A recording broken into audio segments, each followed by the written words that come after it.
Amém. Boa noite a todos. Graças a Deus estamos juntos aí. Mais uma quinta-feira. Pastor Fábio está por acaso aqui no gabinete pastoral. Vamos ver se a reunião acaba logo. E assim que acabar, com certeza, ele vai estar conosco aqui. Amém? Se você tem a sua Bíblia aí, eu convido você a abri-la lá no Evangelho de Marcos.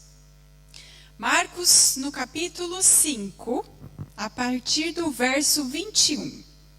Quem tiver, rapidinho, Marcos 5, 21. Senão nós vamos acompanhar aqui pelo telão. Eu sei que tantas versões que existem, não é? Mas vamos acompanhar por aqui.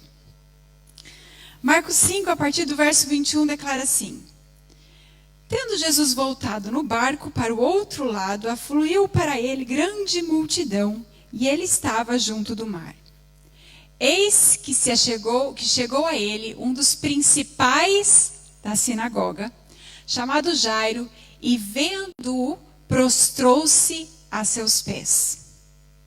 E insistentemente lhe suplicou: Minha filhinha está à morte. Vem, impõe as mãos sobre ela para que seja salva e viverá. Jesus foi com ele. Grande multidão o seguia, comprimindo-o.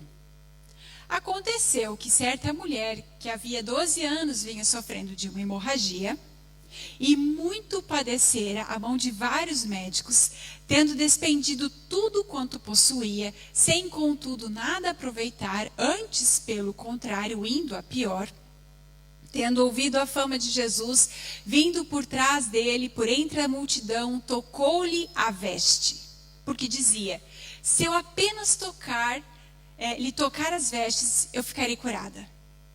E logo se lhe estancou a hemorragia, e sentiu no corpo estar curada do seu flagelo.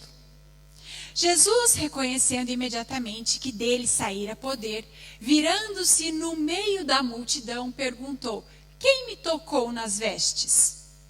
Responderam-lhe seus discípulos: Vês que a multidão te aperta e dizes: Quem me tocou? Ele, porém, olhava ao redor para ver quem fizera isto. Então, a mulher, atemorizada e tremendo, cônscia que nela se operara, veio, prostrou-se diante dele e declarou-lhe toda a verdade. E ele lhe disse: Filha, a tua fé te salvou, vai-te em paz e fica livre do teu mal. Falava ele ainda quando chegaram alguns da casa do chefe da sinagoga, a quem disseram: Tua filha já morreu, por que ainda incomodas o mestre? Mas Jesus, sem acudir a tais palavras, disse ao chefe da sinagoga: Não temas, crê somente. Contudo, não permitiu que alguém o acompanhasse, senão Pedro e os irmãos Tiago e João. Chegando à casa do chefe da sinagoga, viu Jesus o alvoroço, os que choravam e os que pranteavam muito. Ao entrar, disse-lhes: Por que estáis em alvoroço e chorais? A criança não está morta, mas dorme. E riam-se dele. Tendo ele, porém, mandado sair a todos, tomou o pai e a mãe da criança e os que vieram com ele e entrou onde ela estava.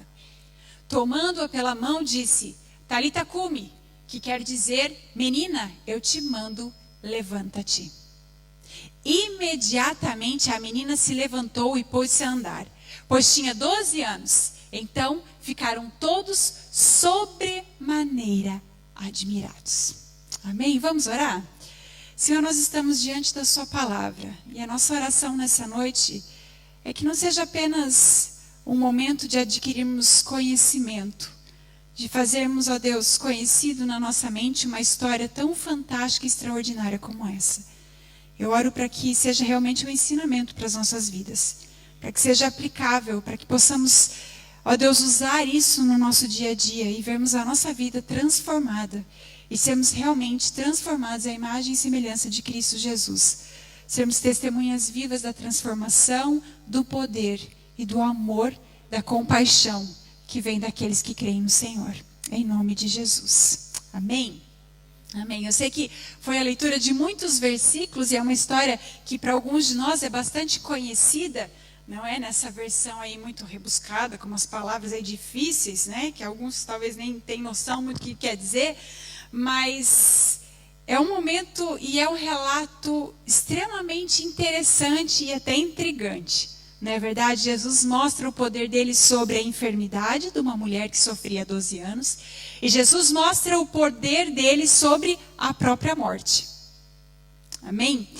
E queria falar um pouco para vocês a respeito de 4 atitudes que Jairo teve. Hoje nós não vamos nos concentrar na mulher do fluxo de sangue. Hoje nós vamos olhar para as atitudes de Jairo. E olhar para as atitudes de algumas pessoas é bastante interessante e intrigante para a gente. Se a gente for pesquisar aí na internet, um dos gêneros literários assim que mais se vende são os livros de autoajuda. Não é verdade? Como alcançar o seu melhor em 2 meses. 4 passos para a verdadeira felicidade. 12 segredos de uma vida extraordinária. São os livros que vendem, não é verdade? Tem um aí que fala que a gente tem que acordar às 6 da manhã, tomar banho gelado. Eu sei que tem uns que já tomam banho gelado e que gostam. Tem gente que toma banho gelado e gosta, tá bom? Eu não estou nessa parte. Não pertenço a esse grupo de pessoas que gostam de um banho gelado. A não ser que esteja muito calor. A não ser na segunda-feira. Na segunda-feira, apeteceu-me sim um banho bem gelado. Fora isso, tem que ser quente. Não é? Mas são livros que nos instigam. São livros que vão nos dizer os passo a passo do que a gente deveria fazer, o que a gente pode fazer para alcançar uma coisa ou alcançar outra coisa. Outro tipo de livro que é muito vendido é sobre biografias. A gente tem mesmo um sentido ali de ser cusco, né? Quer saber da vida dos outros. Então a gente quer saber como que o Steve Jobs viveu, como que a Oprah, aquela apresentadora americana, chegou ao sucesso que ela é hoje. E a gente pensa que conhecendo ali o que eles fizeram, talvez a gente possa adaptar a nossa vida e a gente vai alcançar algumas das coisas que eles alcançaram.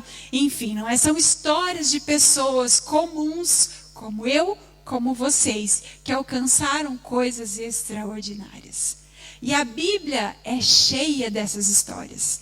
Eu, antes de me converter e fazer da leitura bíblica algo diário e cotidiano na minha vida, achava que a Bíblia ela somente era um livro que contava a respeito de Deus. Então, se eu quisesse saber alguma coisa de Deus, eu ia na Bíblia e procurava. Eu nunca achei que a Bíblia, ou nunca passou pela minha cabeça, que a Bíblia tinha instruções para o meu hoje, para o que eu vivo agora.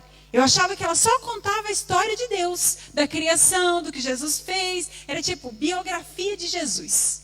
Eu achava que era isso a Bíblia, uma biografia de Jesus. Que para a minha vida ela não teria muita serventia a não ser o conhecer Deus. Mas a verdade é que a Bíblia é recheada de história de pessoas que tiveram atitudes, que tiveram comportamentos, que foram transformadas pelo Senhor e que hoje podem nos instruir, que hoje podem nos ensinar.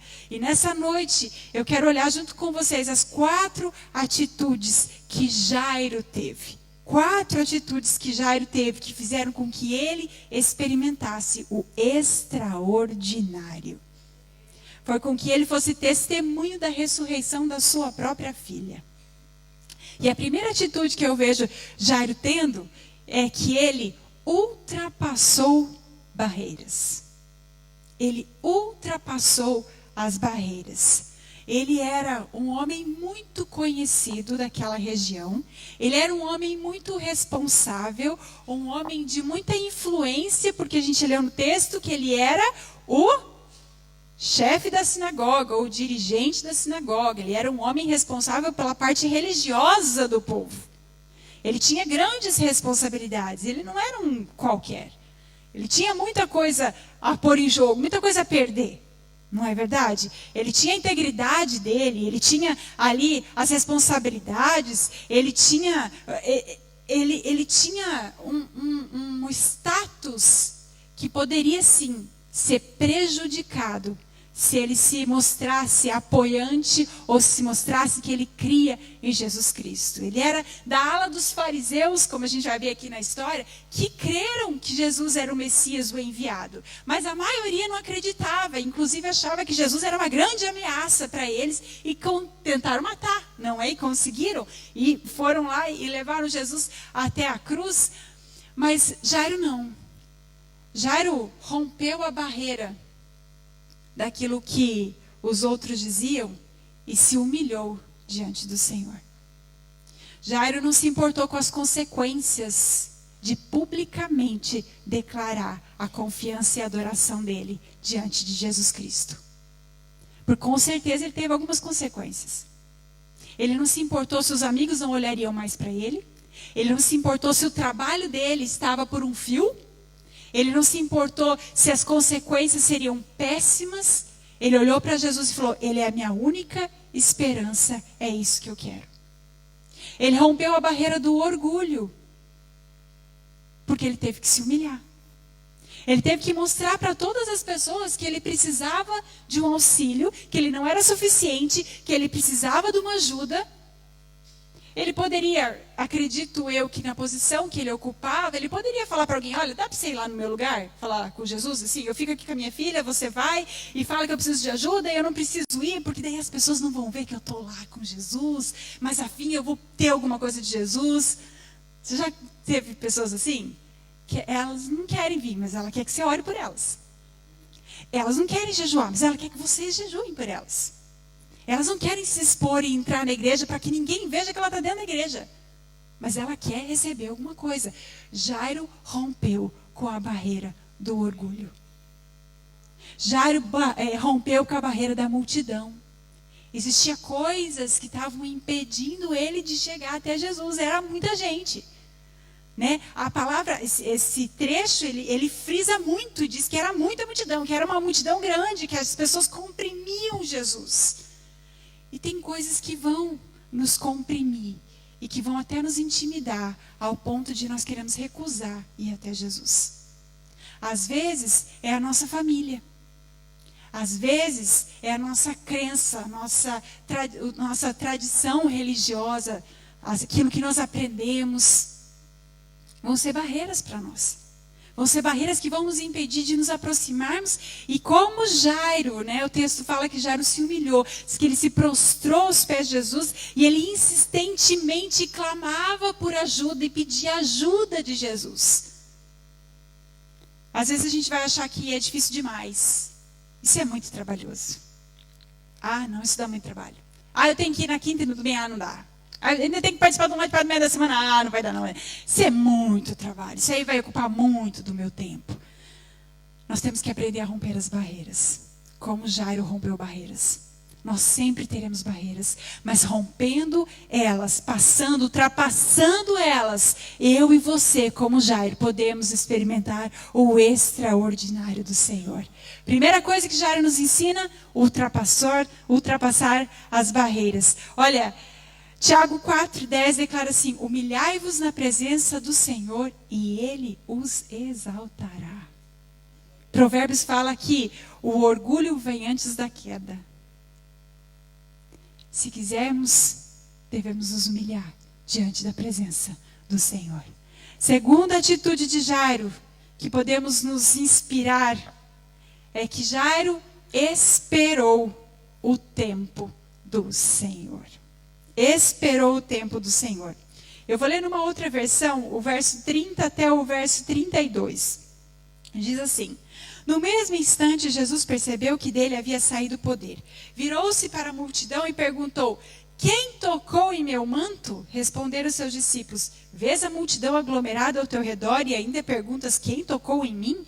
Mas Jesus continuou olhando ao seu redor para ver quem tinha feito aquilo. Jairo esperou o tempo do Senhor. No momento de desespero, você que é pai, você que é mãe, que está com seu filho aflito, a gente não quer saber de nada. Na verdade, a gente cata a criança no colo e sai entrando nessas urgências de Gerson, assim, ó, quer ser atendido imediatamente. E se tivesse carro de polícia naquela altura, eu acho que Jairo tinha chegado com o carro da polícia, botado Jesus dentro, ligado a sirene, as luzes e saído assim. Igual quando a gente está conduzindo aqui em Jersey, escuta só o barulho, né? Da ambulância. Tem dias que você não sabe para onde correr, assim, mas você sabe que você tem que dar espaço, porque se ela estiver correndo muito, tem alguém muito necessitado, e a questão é grave, e ela tem que chegar logo no hospital, e o seu problema, a sua situação não importa, ela está em primeiro lugar. Não é assim que funciona aqui em qualquer parte do mundo. É desse jeito. Talvez Jairo queria botar Jesus dentro da ambulância ou do carro da polícia e para chegar logo em casa. O Evangelho de Mateus, quando relata essa história, diz assim, que a filha de Jairo já tinha morrido. A situação era grave.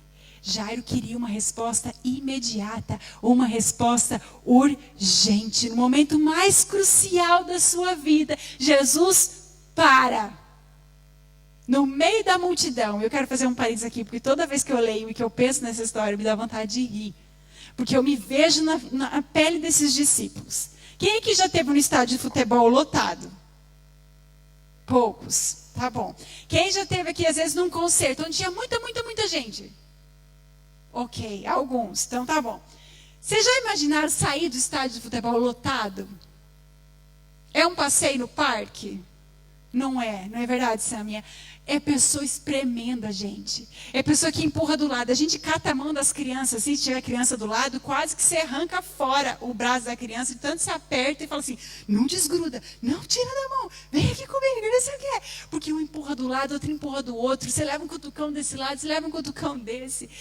Na minha fantasia aqui, na minha cabeça, eu imagino que essa era a situação que estava todo mundo vivendo. Jesus estava sendo empurrado, comprimido. Um puxa de um lado, outro encosta do outro, não sei o quê. Aí ele para. E Jairo ali, Senhor, vamos embora. Vamos, Senhor, vamos, Senhor, vamos, Senhor. E Jesus para. E a pergunta de Jesus é, quem me tocou? Eu, como os discípulos, eu olho ali e falo assim, Senhor, você está de brincadeira. Com esse mundaréu de gente aqui, você está perguntando quem tocou você? Senhor, não tem 2 olhos na cara para ver que todo mundo está te tocando. E o Senhor para e nem dá bola, porque os discípulos fora e fica procurando. Quem tocou ele? Se coloca na posição de Jairo, gente. Pensa que você é Jairo agora. Se imagina aí como Jairo. O Jesus parado, procurando quem tocou ele e a filha dele em casa, precisando do toque de Jesus. E Jesus procurando quem tocou a vida dele.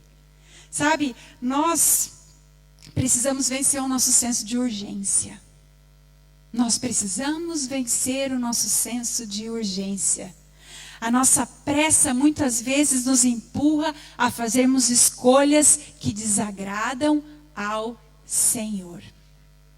A nossa pressa, a nossa vontade do agora, do urgente, tem que ser nesse momento, nos leva a fazer coisas que são contra aquilo que Deus tem até para a nossa vida.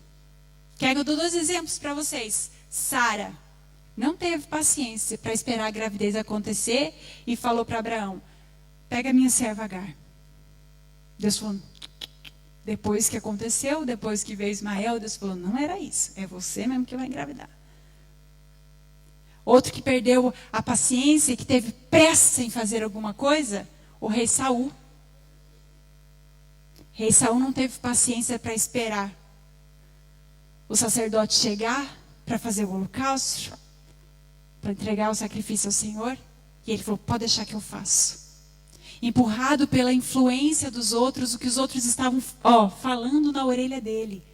O povo já estava começando a ficar com medo. Ele falou assim, eu vou perder esse povo agora, então deixa que eu vou fazer mesmo, eu mesmo faço.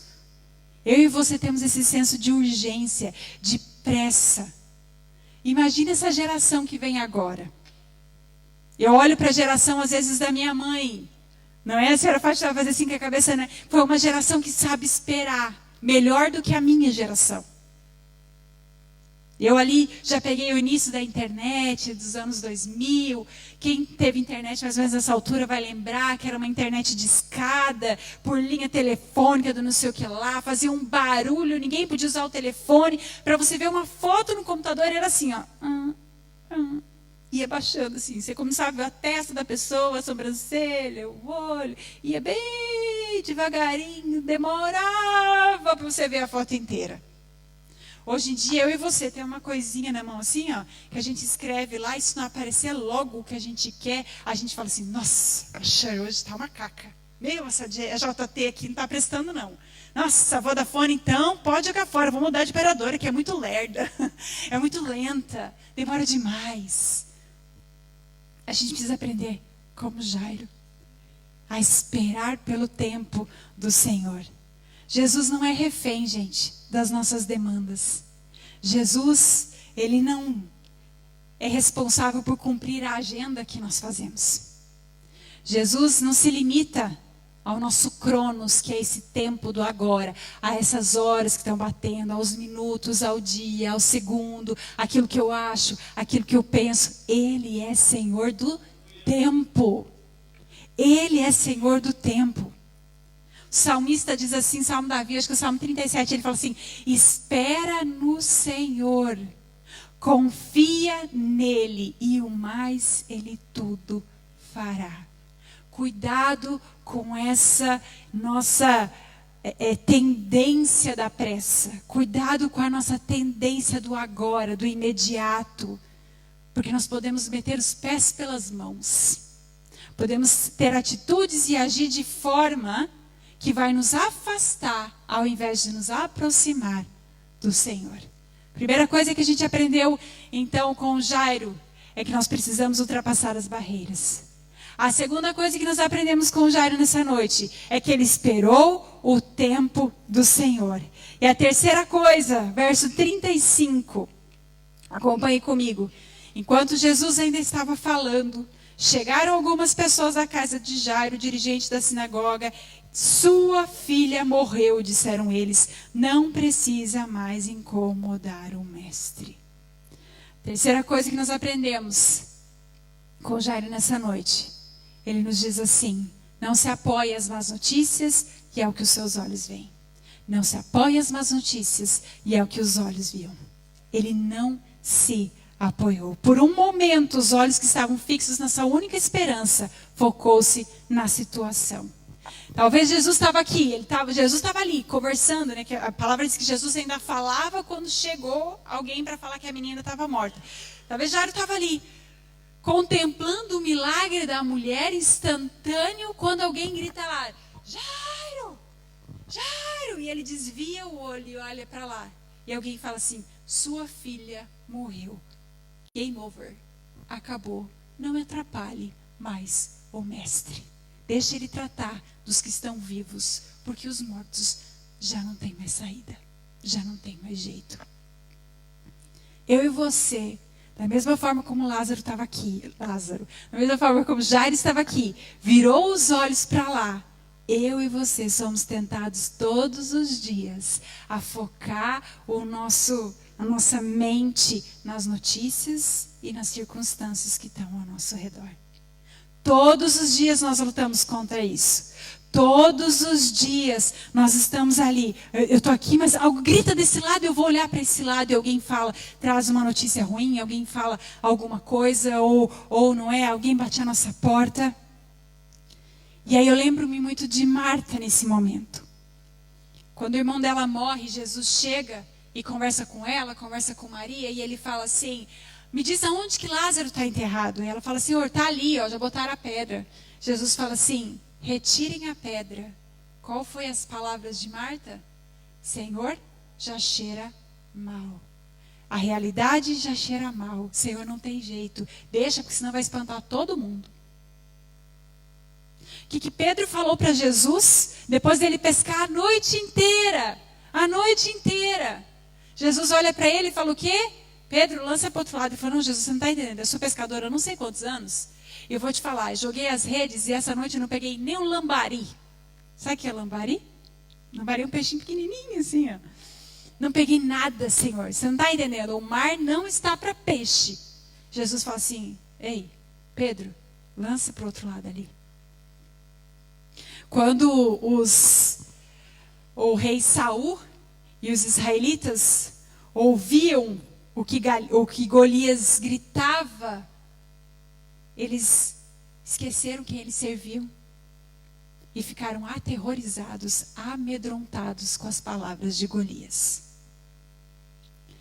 E eu li uma frase essa semana que me ensinou muito.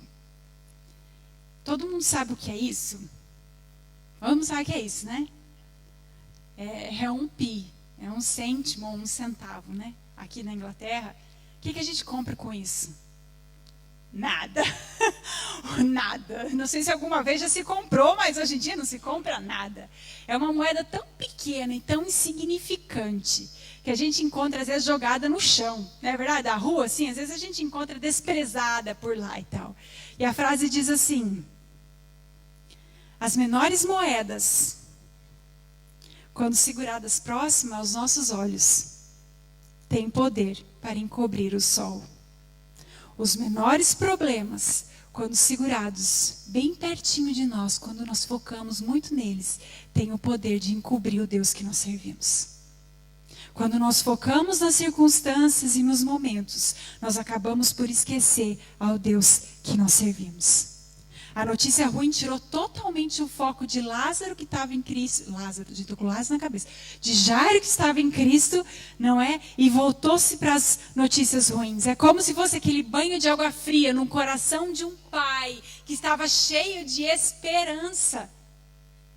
Um pai que rompeu com a multidão, um pai que se ajoelhou e se humilhou, que Jesus no meio da multidão falou assim: eu vou para a sua casa, e Jesus começou a acompanhar ele até lá, e foi levando ele até lá, de repente leva um banho de água fria, como se fosse assim: pronto, a tua fé não serviu para muito. Esse foi o momento de Jairo.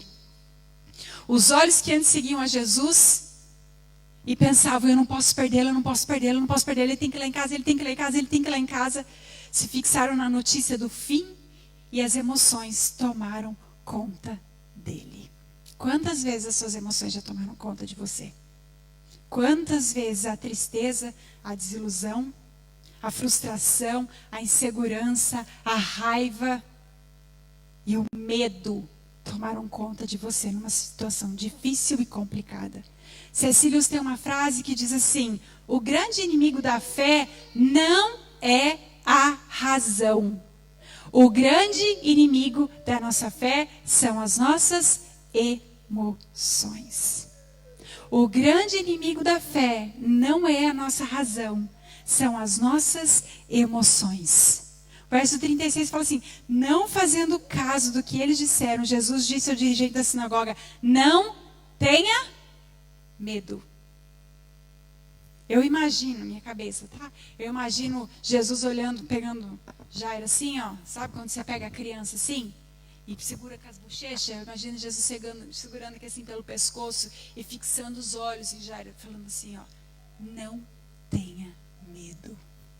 Não deixe que as suas emoções controlem aquilo que você acredita. Não deixe que as circunstâncias e os momentos guiem a sua fé. Não tenha medo. Fixe os seus olhos em mim, o autor e consumador de todas as coisas. Notícia ruim todos nós recebemos todos os dias. É só vocês ligarem a TV que eu tenho certeza que a SIC vai mostrar um monte de coisa ruim. A gente vai ver crueldade com criança, a gente vê crueldade com pessoas mais velhas, com pessoas vulneráveis. A gente vê doenças. A gente vê leis sendo aprovadas. A gente ouve de ensinamentos que são dados dentro das escolas para as crianças mais novinhas. A gente descobre famílias sendo destruídas. A gente descobre jovens desistindo da vida. E a gente fala: aonde isso vai parar? A gente descobre o preço das rendas em Jersey. E a gente fala: aonde isso vai parar? A gente entra no supermercado, hoje é um preço, amanhã é outro preço, e a gente pensa: aonde isso vai parar? A gente está quase declarando: Senhor, game over. Acabou, Senhor, não dá mais. Não está suportando. Jesus fala para a gente: ei, fixa os seus olhos em mim. Não tenha medo. Não tenha medo. Jesus reposiciona Jairo para ele. Jesus faz com que os olhos de Jairo virem para ele. Tem um autor chamado Philip Yancey, ele escreve vários livros, e em algum dos seus livros, que eu não sei dizer agora qual, ele falou sobre os cristãos chineses.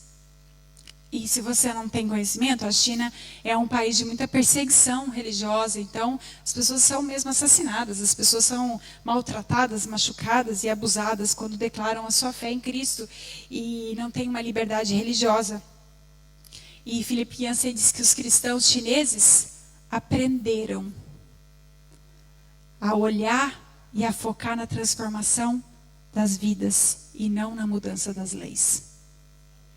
Eles focaram no Senhor e naquilo que Deus pode fazer. Eu e você precisamos aprender a nos focar. Eu e você precisamos aprender a não se ater e não se apoiar nas más notícias que batem as portas. Porque o que eu tenho a dizer é que a tendência é piorar. A tendência é piorar. E se nós nos apoiarmos nas nossas emoções ou naquilo que a gente escuta, nós perderemos o foco. Quarto e último ensinamento que Jairo nos ensina é que ele manteve a sua fé. Ele manteve a sua fé. Verso 36, Jesus fala, não tenha medo, tão somente creia. Tão somente creia. É a esperança no meio do caos. É a esperança quando tudo diz que acabou. Porque humanamente tinha acabado. Jairo deve ter pensado assim, olha, ela é minha única filha, era a minha continuação, porque os filhos são a continuação, não é? É a única coisa que eu tinha e acabou. Eu confiei e acabou. O ponto de partida sempre será a fé. E a palavra declara assim, se você crê, verás a glória de Deus. Se você crê, verás a glória de Deus. Jairo mostrou sua fé quando se humilhou aos pés de Jesus.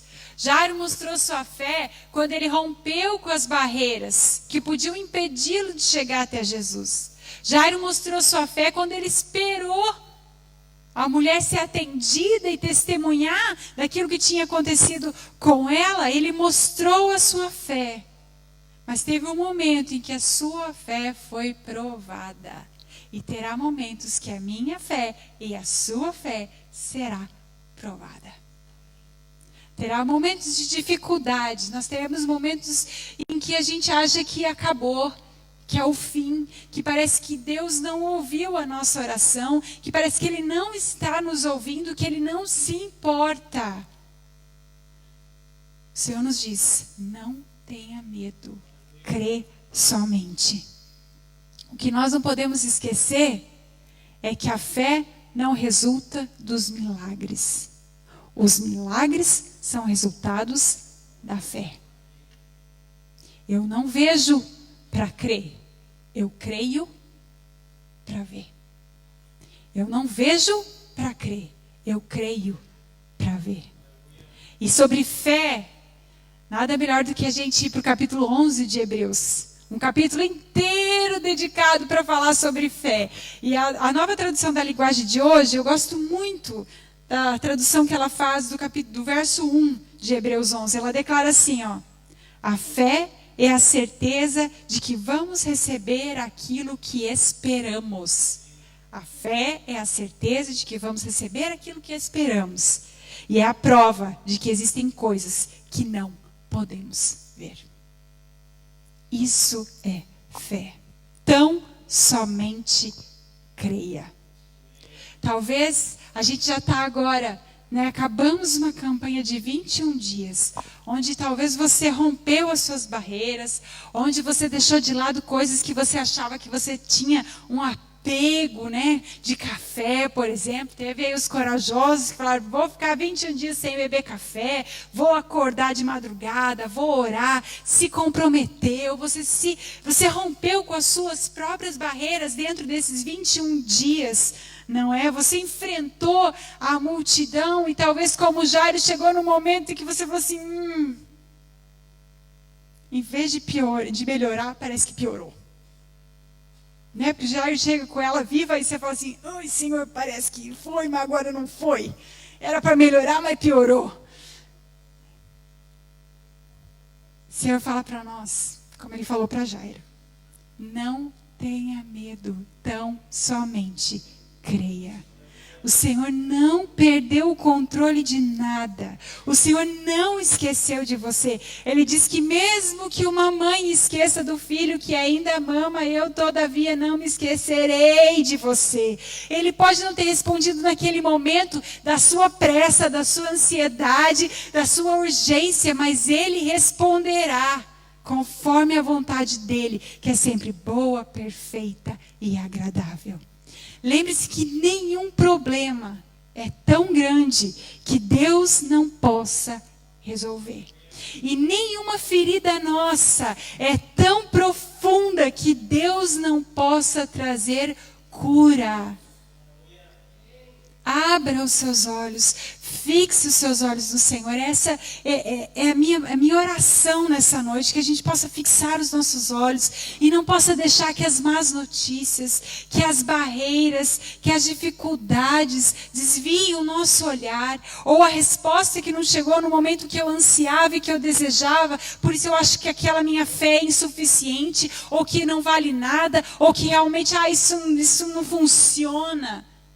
O Senhor fala, não tenha medo, apenas creia. Apenas creia. Faça como Jairo. Fixe no Senhor. O Senhor continua a caminhar com ele.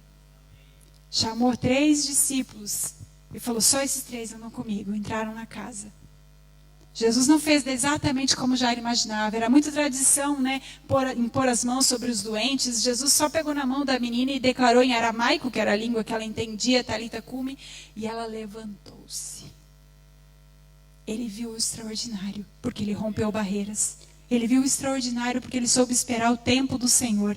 Ele viu o extraordinário porque ele não se ateve às suas emoções e às circunstâncias. Ele viu o extraordinário porque ele manteve a sua fé. Feche os seus olhos. Talvez na sua vida ainda tenha barreiras. Talvez na sua mente. Talvez tradições religiosas. Talvez coisas que te impeçam de se humilhar diante dos pés do Senhor. Talvez você ainda tenha medo do que os outros vão pensar, do que os outros vão dizer, das consequências. Será que vai acontecer alguma coisa comigo? O que as pessoas vão dizer se eu declarar o meu amor e a minha confiança em Deus?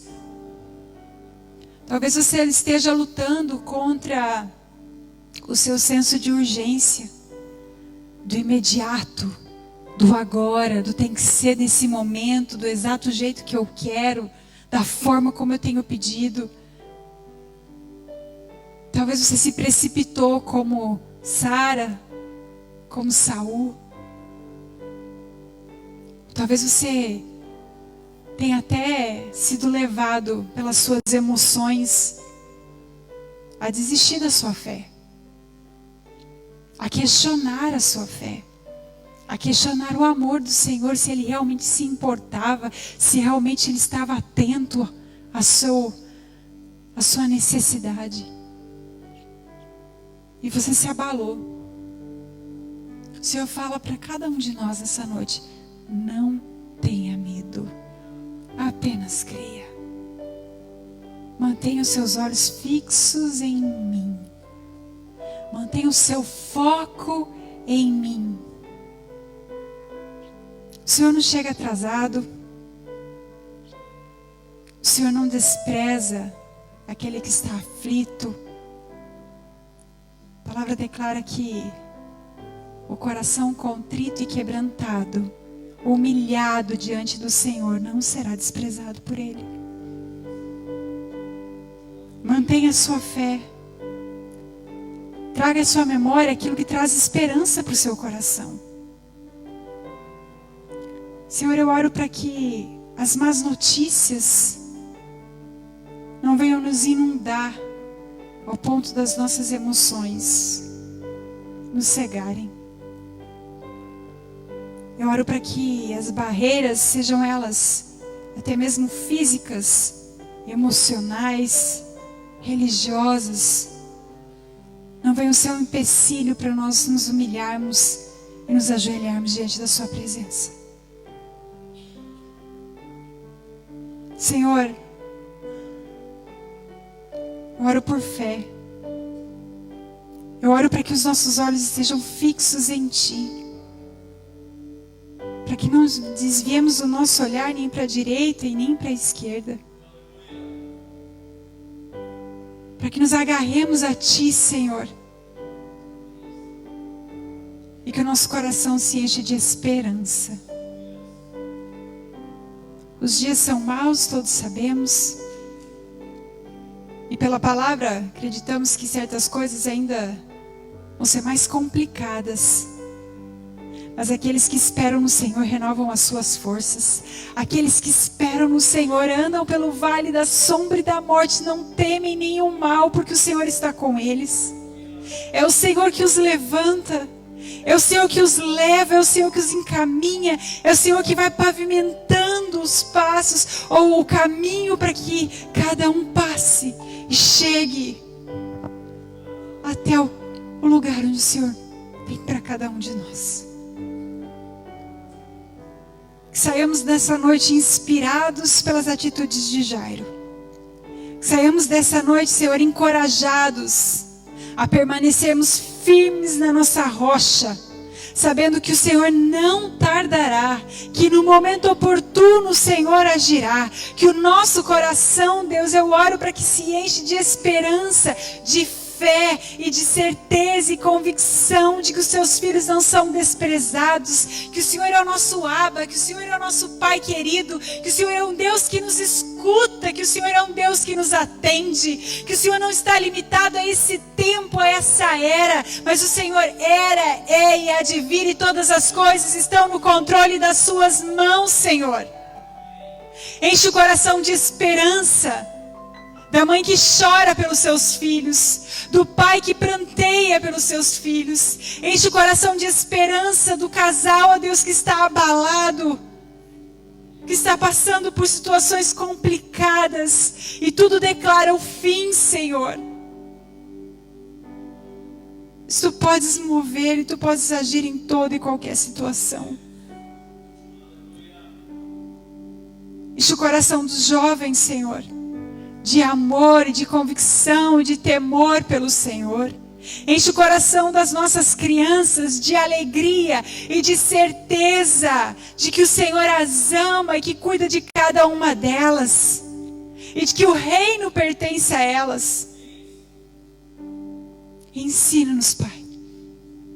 Não seja uma palavra apenas de conhecimento, mas que nos inspire a caminhar mais próximos de Ti. Em nome de Jesus.